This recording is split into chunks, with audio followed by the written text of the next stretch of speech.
Eklavya study point में आपका स्वागत है। मेरा नाम सत्येंद्र प्रताप है और दोस्तों आज हमने सेकंड बुक की सीरीज़ शुरू करी है और इस सीरीज़ में हम सभी चैप्टर को पढ़ेंगे, कवर करेंगे। और जैसे कि हम आपने हमारे पहले वीडियो देखे होंगे तो उसमें भी हमने फर्स्ट बुक के चैप्टर कवर कर रखे हैं, लेकिन इस बुक में हम सेकंड बुक के चैप्टर कवर करेंगे। अगर दोस्तों आपको हमारी वीडियो पसंद आती है तो आप उसे लाइक कर सकते हैं और हमारे चैनल को सब्सक्राइब करते हैं, जिससे कि आपको क्या होगा कि हमारी आने वाली सभी वीडियो एक जगह उपलब्ध हो जाएंगी। और दोस्तों जैसे कि मैं बता रहा हूँ, ये सेकंड बुक है। इसमें जो पहला चैप्टर है उसका नाम है राष्ट्र निर्माण की चुनौती, जो कि आप अपनी स्क्रीन पे देख पा रहे हैं। और इसमें हम ये देखेंगे कि देश जब आज़ाद हुआ था उसके बाद देश में कौन सी समस्याओं का सामना करना पड़ा और क्या क्या बदलाव आए। जैसे कि आप अपनी स्क्रीन पे देख पा रहे हैं कि पहले चैप्टर में क्या था दोस्तों, और ये जो बॉक्स वगैरह में लिखा होता है मैंने इसे ज़्यादा पढ़ा नहीं है, लेकिन आप इसे क्या कर सकते हैं, आप इसे पढ़ लेना, क्योंकि मैंने वही चीज़ें वो इसमें कवर करी हैं जो कि मुझे बहुत ज़्यादा इंपॉर्टेंट लगी। क्योंकि चैप्टर बहुत बड़े हैं, मैं ज़्यादा जल्दी सारे चैप्टर को कवर नहीं कर पाता। तो पहला पॉइंट है वो ये है कि हमारा देश जो आज़ाद हुआ था वो 14-15 अगस्त के मध्य रात्रि को हुआ था। और इसी रात को हमारे जो प्रधानमंत्री थे उन्होंने एक भाषण दिया जिसको भाग्यवधु से चिर प्रतिष्ठित भेंट कहा जाता है, या ट्रिस्ट विद डेस्टिनी। दूसरा क्वेश्चन दोस्तों नीचे बनता है, आपने देख रहे होंगे येलो कलर से मैंने हाईलाइट कर रखा है कि आज़ादी के बाद दो बातों पे सबकी सहमति थी। पहली बात क्या थी? पहली बात ये थी कि आज़ादी के बाद सरकार जो होगी लोकतांत्रिक होगी और सभी के गरीबों के और सभी के भले के लिए काम करेगी। फिर ये रेड कलर से आप देख रहे हैं हाईलाइट हो रखा है, ये तो है कि 1947 के साल बहुत ही हिंसा से भरा साल था और शायद ही दुनिया में कोई देश ऐसे हालातों से आज़ाद हुआ हो जैसा कि हमारा देश भारत हुआ था। इस टाइम पे इतनी हिंसा हुई थी, हज़ारों लोगों की जानें गई थी। और इसके बाद हम आगे चलते हैं, पेज नंबर 4 है आपके एनसीईआरटी बुक में। इसमें हम देखेंगे 3 चुनौतियाँ कि स्वतंत्र भारत के सामने 3 चुनौतियाँ कौन सी थी। दोस्तों पहली चुनौती थी कि पूरे भारत को एकता के सूत्र में कैसे बांधें, क्योंकि हमारे देश में इतनी वैरायटी थी। अगर हम हर जगह जाएं तो हमें अलग तरह की भाषा बोलने वाले लोग मिलेंगे, रहन सहन अलग होगा, खान पान अलग होगा, मान्यताएं अलग होगी, संस्कृति में डिफरेंस मिल जाता है। तो इतनी बड़ी जनसंख्या में इतनी सारी विविधता, यानी जिसे हम वैरायटी कहते हैं, ये सब होने के बाद कैसे संभालें इसे, तो ये समस्या थी। दूसरा पॉइंट देखो दोस्तों, दिख रहा है कि चुनौती थी लोकतंत्र कायम करने की, यानी लोकतंत्र, इतने बड़े देश में लोकतंत्र अगर कायम करें तो कैसे, ये भी एक बड़ी समस्या थी। हालांकि हमारे नेताओं ने पहले ही सोच रखा था कि देश जब आज़ाद होगा तो हम अपना शासन लोकतांत्रिक सरकार के द्वारा चलाएंगे। तीसरा पॉइंट आप देख रहे हो, मैंने रेड कलर से हाईलाइट कर रखा है। इस पॉइंट पे दोस्तों ये है कि सरकार जो काम करेगी वो समूचे समाज के विकास के लिए काम करेगी, यानी भला जिसमें होगा तो पूरे समाज का हो, ऐसी योजनाएं बनाएगी सरकार। इसके बाद दोस्तों ये कई चीज़ें हैं, आप इसमें कविताएं और कुछ लोगों के कथन हैं, जैसे कि नेहरू जी ने, जिन्ना जी ने क्या कहा था, आप इन सबको पढ़ सकते हैं। और लेकिन यहाँ से बनेंगे मेन क्वेश्चन। आप देख पा रहे हैं अपनी स्क्रीन पे विभाजन और विस्थापन पुनर्वास। क्या हुआ था भाई 14-15 अगस्त जो हम पढ़ रहे हैं 1947 को, एक नहीं बल्कि 2 देश अस्तित्व में आए थे, एक भारत था, दूसरा पाकिस्तान में था। ऐसा क्यों हुआ? ऐसा विभाजन के कारण हुआ। और मुस्लिम लीग जो थी उसने द्विराष्ट्र सिद्धांत दिया था। द्विराष्ट्र सिद्धांत दोस्तों आपको नाम से ही पता लग रहा होगा, 2 राष्ट्रों का सिद्धांत, यानी कि उन्होंने कहा था कि भारत जो है वो 2 कौमों का देश है, एक हिंदू दूसरा मुस्लिम। और इस तरीके से उन्होंने अलग देश की पाकिस्तान की मांग कर दी थी, जो कि हमारी कांग्रेस ने उसका बहुत ज़्यादा विरोध करा था, क्योंकि कांग्रेस नहीं चाहती थी कि देश का बंटवारा हो। अब देखते हैं दोस्तों विभाजन की प्रक्रिया कि कैसे बंटवारा हुआ।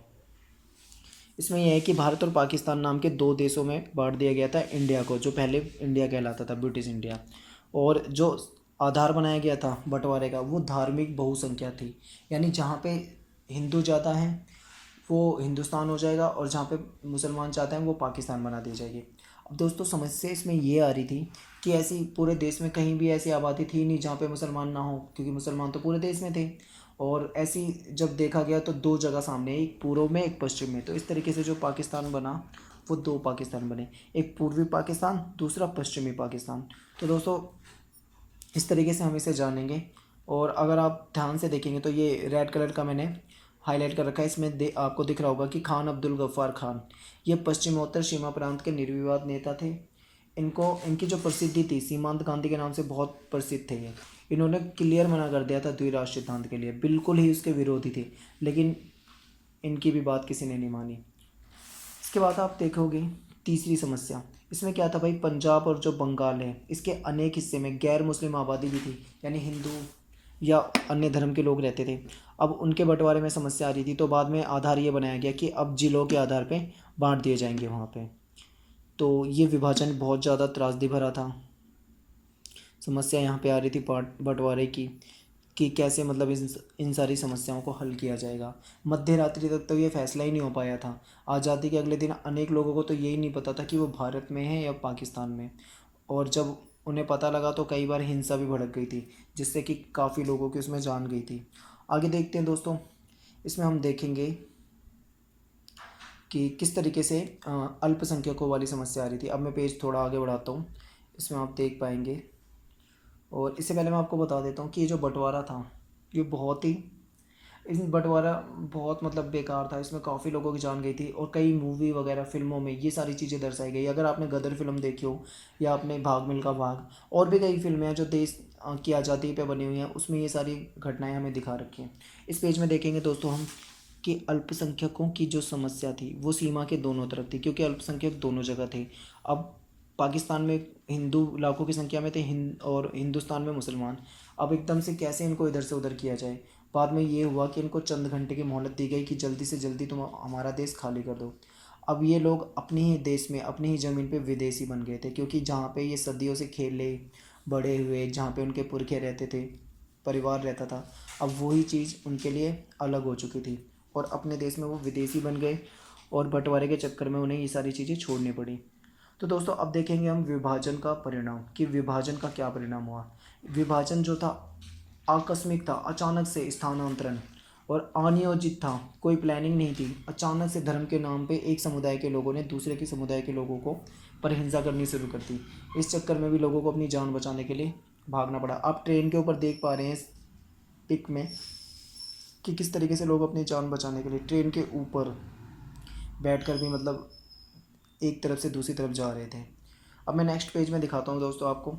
इसमें लिखा हुआ है कि धर्म के नाम पे एक समुदाय के लोगों ने दूसरे समुदाय के लोगों को बहुत मारा बेरहमी से। लाहौर, अमृतसर और कलकत्ता ऐसे शहर तो ये सांप्रदायिक अखाड़े के रूप में बदल चुके थे। लोग अपना घर बार छोड़ने को मजबूर हो गए थे, सीमा की एक तरफ से दूसरी तरफ गए, और इस क्रम में लोगों को काफ़ी टाइम तक शरणार्थी शिविर में पनाह लेनी पड़ी।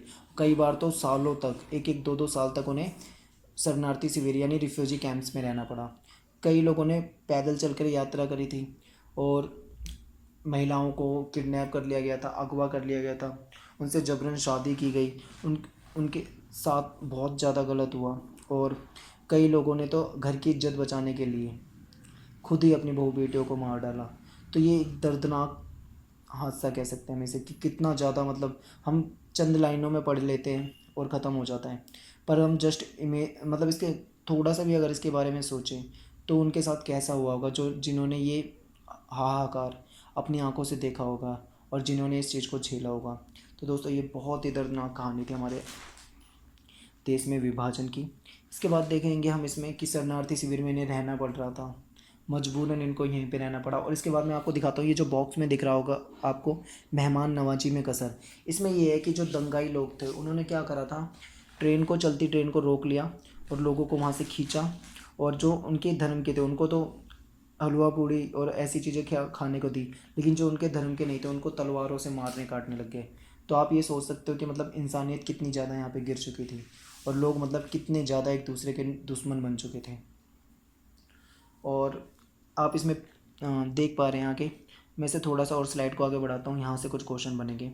अब ये होगा कि भाई बंटवारा अगर हुआ तो किस चीज़ का हुआ। बंटवारा सिर्फ इंसानों का, ज़मीनों का नहीं हुआ, बल्कि टेबल, कुर्सी, टाइपराइटर, पुलिस के वाद्य यंत्र, इन सारी चीज़ों को बांट दिया गया।